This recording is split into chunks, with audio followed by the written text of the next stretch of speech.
Women, when making dating choices, whether they believe it or not, are seeking out a mate that is above them in sexual market value. You can go on Tinder or Bumble, and average women on these dating apps view themselves as complete queens. A woman could be a cashier making minimum wage, but she still seeks out a man making $100,000 a year with a perfect jawline. It's not a guarantee that she'll win over the man, but women only need looks in most situations. This discrepancy leaves men who are unattractive and don't make a lot of money in the dust without a shot in hell. You see, women are no different than the bank vaults they so love. If the guy has the right combination, one that includes a lot of zeros in it, they will open right up. No loyalty, no consideration. They will use you, cheat on you with your best friend, your brother and your father, then leave you for whichever has the most money and take 85% of everything you own without a second thought. The fun part, though, is that they never realize, until it's too late, that the monkey branching they do can only take them so far up, and then they are in for a long fall down. There are always going to be gold diggers, but hopefully, more women are realizing what a losing proposition this is for them. They are trading their youth and beauty, which will decline over time, for the man's money, which will most likely increase over time. You didn't get married, you were bought, just like a shiny new car.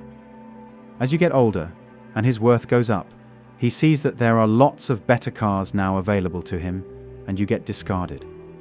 Your one commodity has been used up, or sorely depleted, so you fall down the food chain, while he moves up.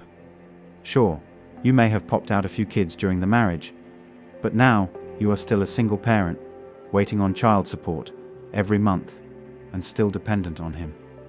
Wash and repeat until you are a 50-year-old truck stop waitress with a bad back and carpal tunnel in her throat from too many blowjobs, living in a rented single wide, hoping to catch the eye of that trucker named Earl, who chews with his mouth open and rarely showers, but owns his own rig. Charles, is it true that women are hypergamous? The answer to this is yes. It is not something created in the manosphere to shame women. It is a cold, hard fact. However, the answers given on Wiki or the dictionary are very rudimentary. Hypergamy is a biological and evolutionary function of a woman's hindbrain. Men have the urge to have sex, protect, provide, and procreate the species due to testosterone, evolution, and other biological hindbrain functions. A woman's counterpart to this is hypergamy. Let me give you a high-level description of what hypergamy is. Hypergamy is a woman's optimization of her sexual strategy for the best physical, healthy man and provider within her own perceived sexual market value. It does go much deeper than that, but I think that is a pretty good, high-level overview. But when you start peeling away the layers of the onion, more layers appear. So many layers that Rollo Tomassi has dedicated 3 volumes of a book called The Rational Male to the subject. When it comes to the subject of hypergamy and the red pill, these books are the gold standard. Another book which is a very good read is The Female Brain, where Rollo Tomassi is coming at the subject more from a psychological, observational, social, and at times biological angle. The Female Brain is a 30-year study by a female doctor, neuropsychiatrist and scientist into how the female brain works. The book is aimed at a female audience, and the author points out there may be some uncomfortable truths. The reason why I mentioned this book is because, the writer's gender bias aside, it mirrors a lot of what Tomassi writes about, and brings hypergamy out of the speculation realm into a very much scientific reality. In today's society, hypergamy has become very overt. It is praised and enforced by the female imperative. A very good example of this that men should be aware of is online dating sites and hookup apps like Tinder. The 80-20 rule is the statistics that get pushed around the internet. The statistics say 80% of the women on dating sites and hookup apps are only interested in 20% of the men. In this year that we are in, this statistic is false. It's now. 90% of women find 10% of men attractive. Considering there are a lot more men on dating apps than women, what does this tell us? that 90% of men are not worth dating and are not worthy of women's attention. That is only a female perspective, endorsed by the feminine imperative. There is a lot more to this rule than the flippant comment. Women are just being picky, or the feminine retort. As women, we deserve the best man for a partner. Do men not also deserve the best female partner?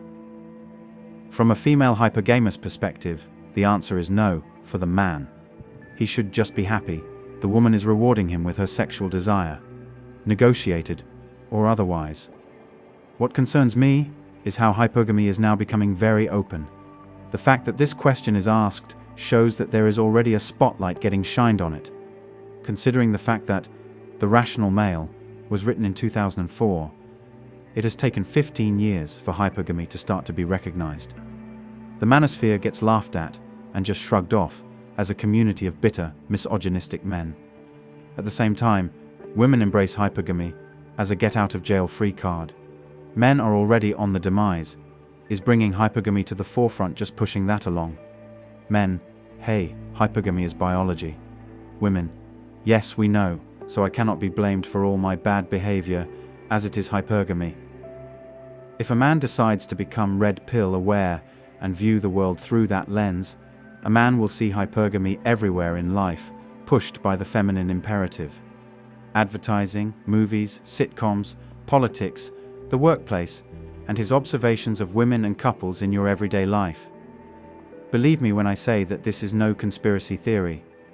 Men and women are oblivious to it because it is the norm. It is woven into the thread of society. The message is, the female way is the right way, and men are utilitarian to this fact. This is so much so that all what I have just said will more than likely be complained about for being misogynistic. Most men choose to stay in their comfortable blue pill bubble.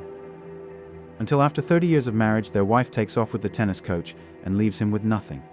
He blows his own brain out and just becomes another male suicide statistic. That's hypergamy. For you. To all men, there is another way. Be part of the game and play the game. If you become MGTOW, you are still in the game, but you are not playing. That is what the feminine imperative wants. Know that hypergamy exists and become a better man because of it. Hypergamy is very real and it is here to stay. You cannot change that fact and you cannot change the structure of society. Change, for men, has to come from the ground up. Become a better positive masculine man and lead by example. Teach younger boys and young men so they do not become another victim of hypergamy. Anyway, that's all for today on Manhood. Remember to smash the like and subscribe buttons, and also click on the notification bell to be the first to know when I drop a new video. If you find value in my videos, you can show your support through PayPal or Cash App. The links are in the description. See you next time. Cheers.